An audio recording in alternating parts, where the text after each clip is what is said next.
Two disturbing true Uber horror stories by Mr. Nightmare. What's good? How your day going? Morning, evening, night. Whenever you watch this video. Not about to do a long intro today. Not about to talk your ears off. About to jump right to it. But ain't it just like a little bit creepy, dog? Being the Uber driver, I'll say. At least to me. Just having like some stranger behind you, and also having you take them to direct, having them take you, having you take them, boom, to some random location you have no idea of. But yo, either way it go, let's go and get to the video. I already messed the intro up anyway. Yo, check, let's go.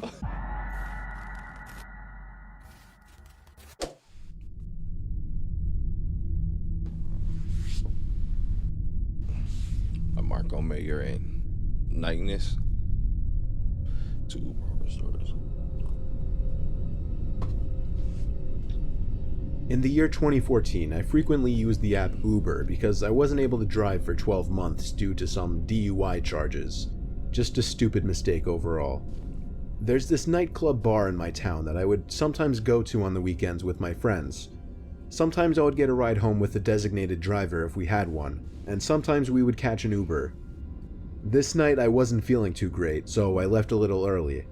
It was somewhere between 1 and 2 in the morning. It was way too cold to walk home, so I called for an Uber. A guy nearby named Alex popped up, and I gotta be honest, he was a little creepy looking. He was older, didn't really smile in his picture, and he had a grayish goatee with a black beanie cap on. He was only 2 miles away, so I didn't really care. It said he had a Chevy Malibu, which sounded nice, so I requested he come pick me up. I waited on the bench outside the club next to the bouncer, who stood still like a statue, hands folded together. About 5 minutes later, a silver 2003 or something Chevy Malibu pulled up in front of the club. I stood up, a bit disappointed. It was such an old, ratty-looking car. The guy didn't call me over or honk or anything, he just waited by the curb, so I got up and entered the back seat of the car. Maybe that's not Right him. away, things got uncomfortable. He didn't say hello, he didn't shake my hand, he didn't even turn his head to look at me. All he said was in a very quiet voice, "Where are you headed?" To which I replied with my address. We began moving down Main Street, but in the wrong direction of my house. I told him this, and he turned left at the next intersection. Now we were moving away from the main roads and down the quieter residential areas. He didn't put my address into his phone, so I felt really strange. I didn't know if he was expecting me to direct him or not. I ended up putting my address into my own phone so he could listen. When the GPS you scared as hell. You try to give him the hint, but you don't know. You don't want to say it. Just go. All you gotta do is ask, hey, where you going, dog? That's all you gotta say. That way you don't seem rude. But yeah, I don't know. I'm thinking it's not dog. Maybe it is. I don't know. I ended up putting my address into my own phone so he could listen. When the GPS said turn left down the next street, he completely missed it. I made a confused hand gesture. He noticed it and said, "I just gotta make a quick stop. Don't worry, I'll give you a discount." Got a little play real quick. Even though I was drunk, I still knew something bad was going on. Then, that's when I noticed the handgun sticking out from his middle glove box next to him. By now, I was trying to figure out how to get out of this car. At the next red light, I tried the door handle very quietly, but it wouldn't open. I saw that the child lock was on, and from this point forward, my heart was racing. The man was driving us far out of the direction of my house. We must have been 2 towns over by now. I was getting desperate. I couldn't call the cops because I didn't know what this guy might do. I figured my best option would be attempting to flick the child lock switch next to him by the front seats.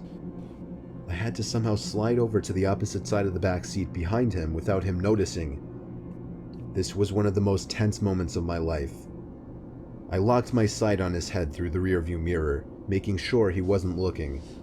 I very casually slid behind him. Thankfully, he didn't notice. Now came the scariest part. I had to reach for the button up front at the next red light before he could do anything. Each light we passed, I felt more and more tension build up as I was waiting for one of them to turn yellow, and eventually, one finally did. He slowed the car at an intersection that would usually be busy during daylight hours. It was a perfect escape point. The car came to a stop. I knew this light wasn't very long, so I had to be quick. A car was stopped at the opposite side of the intersection, which made me feel a little better. With all of my courage, I reached my hand up to the lit up child lock button, and I must have startled him because he jumped 2 inches out from his seat. He screamed at me, and as I feared he would, he went for the gun right next to him.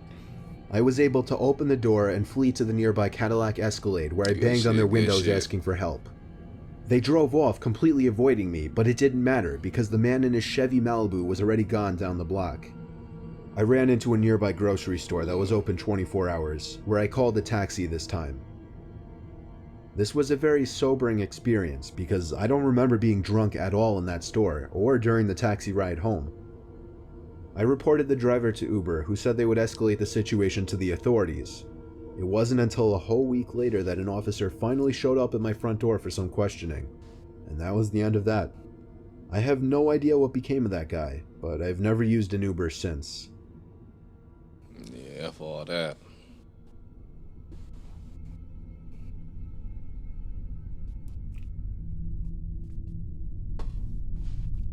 As a former Uber driver, I've dealt with a whole bunch of unpleasant characters, from the drunken groups of friends on Saturday nights, to the people who pretend to be... And oh my gosh, and this is the part I'll be worried about the most, because that should have pissed me off, because this is my actual car. Like, this is not a company car, this is legit my ish.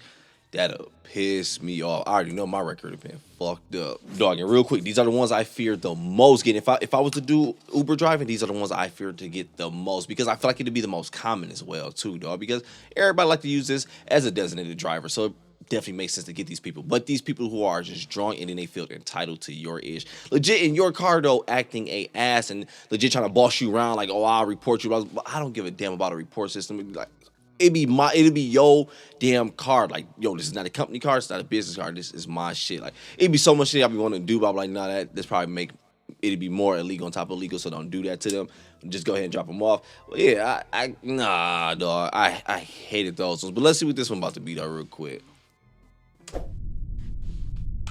As a former Uber driver, I've dealt with a whole bunch of unpleasant characters, from the drunken groups of friends on Saturday nights, to the people who pretend to be handicapped to get free rides.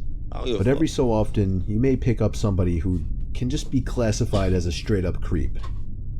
I've picked up a few of these guys, but never one quite as bad as a guy named Tom. It was a Friday night in December, one of the coldest nights of the year. I had nothing to do, so I figured I'd do some late-night pickups. This was 2 years ago. I was 18 and had a new Honda Accord. My parents kind of spoiled me a bit. I was a very skinny 18-year-old, though. That's why my dad told me to always keep a blade in my car, because you never know what kind of nuts are getting into the car. A burner. A guy named Tom popped up a couple miles away by a major shopping area. I responded to his request and started driving in that direction. I pulled up in front of the shopping center, where I saw a group of teenagers hanging out. It looked like trouble. I hoped this Tom guy wasn't part of this group. I already know. You're gonna be so mad. I tell you all the time. Yep, I stereotype. I'm not picking them up. You ain't getting in my car. Drunk teenagers on a Friday night. Ha! Don't care what you say. I pulled up in front of the shopping center, where I saw a group of teenagers hanging out. It looked like trouble. I hoped this Tom guy wasn't part of this group. A bunch of them looked at me in my car as I slowly passed. Eventually, I just hit the gas and went further into the parking lot of the shopping center, wanting to get away from this group. I'm telling you, dog. I did 2 laps around the whole parking lot until I finally noticed through my left mirror somebody approaching my car from behind. Bro, I what the rolled down fuck, my window and called out Tom, and he called back yes. I told him to hop in. I had to repeat myself 3 times, and given that all I was saying was hop in very clearly, made the situation very weird from the start. The 4th time, he finally understood me and walked slowly around the back, getting into the seat right behind me. Usually the people I picked up would sit diagonally from me, which is what I preferred. When people sat right behind me, it just made me a little paranoid sometimes, especially when the person seemed kind of creepy. This guy was old. He had to be in his upper 40s. "Where to?" I asked him. He told me an address, which I entered into my phone. By his voice, I could tell he was a very heavy smoker. Come to think of it, my car was starting to smell like cigarettes too. The address he gave me was 10 miles away, which was fine, since it meant I'd be making more money. I tried making small talk initially, which didn't work out too well. Like if I would ask him a yes or no question, sometimes he would just mumble, and any other questions led to dry responses. I stopped talking when he completely ignored one of my questions. That was within just 5 miles. There was still 5 to go. By the 6-mile mark, things started getting uneasy in there. I was afraid to look into the rearview mirror because I was so sure that he was staring at me. I took a quick half-second glance and saw I was right. He was in fact staring at me. My body forced my foot down heavier on the gas. I wanted this ride to be over sooner. By the 8-mile mark, I started to realize we were in the middle of nowhere. We were on basically a deserted street with woods on either side and occasional buildings. I was growing suspicious now as to where this address he told me actually was. So, while driving, I dragged my finger across my phone to slide the map in the direction of the address. It seemed to lead to a dead-end street with no surrounding street. Yeah, I was like, damn, let me see. Let me do this shit in the GPS whole time. Grab it. Put 911. Try to do it while he ain't looking. The direction of the address. It seemed to lead to a dead-end street with no surrounding streets nearby. I was getting more and more nervous with each passing minute now. I shot a glance back up again at the mirror, and he was still watching me. I finally summed up the courage to ask him if the address he gave me was of his house. There was silence for a few moments, and I thought he was once again going to ignore me, or possibly didn't hear me. But 5 seconds later, he finally answered yes. There was less than a mile left in the drive now, still surrounded by nothing but woods with the occasional empty-looking building. I was approaching the dead-end street that the address he gave me resided on, hoping some houses would come into sight. As the street came up, I slowed down so I could get a good look of it. But nothing could be seen, just pitch blackness. I could only imagine why he wanted to get me out here alone, so far away from anybody or anything. I casually kept driving, pretending like I missed it, hoping he wouldn't notice. But he did. Instantly, he hopped out of his seat and yelled at me to turn around. Honestly, I felt like my life was on the line, so I apologized and did a quick 3-point turn. As I was reapproaching the dead-end street, I dug my hands into the netting compartment on the side of my seat where I kept my blade. I very quietly flicked the blade open and held it tight in my right hand, ready to use it. I turned down the dead-end road, with my headlights now displaying just what I thought I would see. Nothing but trees on either side. I made it to the end of the road, not a single house or building on the road. I just knew something was about to go down. I was just trying to physically and mentally prepare myself for it. Suddenly, he said in as soft as a voice as he probably could, "Thanks for the ride." I wasn't even thinking about money at this point. Hell no. He opened his door, but before stepping out, he said, "Could you get out of the car for a second? I need help carrying my bag. I have a bad back." But he didn't have a bag. I knew he didn't. He didn't come in with one. I replied, yeah, sure. Let yourself out and I'll help you. I be telling y'all, dog. Like, play it, man. Yeah. I know, dog. I got you. No problem, bro. I think he gonna do that, ain't it? Carrying my bag. I have a bad back. Fuck your bag, He didn't nigga. have a bag. I knew he didn't. He didn't come in with one. I replied, yeah, sure. Let yourself out and I'll help you in a sec. The shakiness in my voice was too obvious. What happened next, I never imagined would have happened. All of a sudden, I felt pressure on my neck. It took me at least a second before I could realize he was choking me from the back seat. Immediately, I drilled the blade into his left arm and he screamed in pain, releasing his grip on my neck. He fell out of the car and onto the street, and I took that opportunity to turn the car around and practically floor it down the street until I returned to a busy road. I actually didn't end up calling the cops. I was just too scared to do anything but drive home. And by the time I got home, I just wanted to go to sleep and forget about it. Needless to say, I resigned from my Uber driving days after this incident. I heard him click the mouse.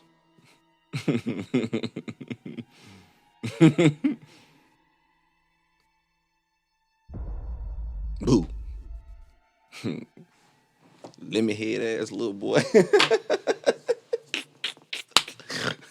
That second one almost sounded like that story we heard in, I think it was the 4 disturbing or 4 creepy Uber driver, whatever stories. But yeah, nah, I couldn't do it neither, man. I couldn't do the driving part. I did the DoorDash as far as delivering food. I wasn't doing it around when delivering groceries became a thing. I was already done doing it at that point. But the whole just pick someone up, I couldn't do it. I was like, nah. I thought about it hella times. I was like, man, it does seem like good easy money. Not gonna lie to you. But I was like, man, I already know how I am. I'm too paranoid, dog. I said, nope, I ain't about to do that, man. But either way it go, though, I'm about to go ahead and get up out of here and enjoy my night. Hey, definitely glad both stories ended with the two not being hurt. Dude who got his shit definitely got what he deserved. But I'm about to go and get up out of here. Go ahead and enjoy your day, morning, evening, night when you're watching this video, dog. But I'm out.